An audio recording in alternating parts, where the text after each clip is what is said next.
ஒரு தந்தை தினமும் மருத்துவமனைக்கு வருவார். ஆனால் யாரும் அவரை எதிர்பார்க்கவில்லை. அவரின் கையில் ஒரு பழைய பை இருக்கும், முகத்தில் சோர்வு இருக்கும், ஆனால் கண்களில் மட்டும் நம்பிக்கை இருக்கும். அவர் தினமும் அதே இருக்கையில் உட்கார்ந்து காத்திருக்கிறார். யாருக்காகன்னு யாருக்கும் தெரியாது. அவர் மிகவும் பழைய மனிதராக இருப்பார்.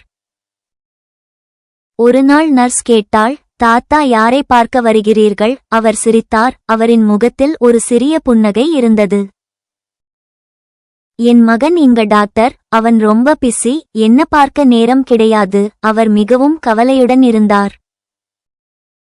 பரவாயில்லை, நான் அவனை பார்க்க வந்தேன். அவன் நலமா இருக்கான்னு தெரிஞ்சா போதும். அவர் மிகவும் உணர்ச்சிவசப்பட்டார். சில அன்புகள் பதில் எதிர்பார்க்காது. ஆனால் நம்ம கவனிக்காம போயிட்டோம். அவர் அந்த நாளில் போனார். அதுக்கப்புறம் திரும்ப வரவே இல்லை.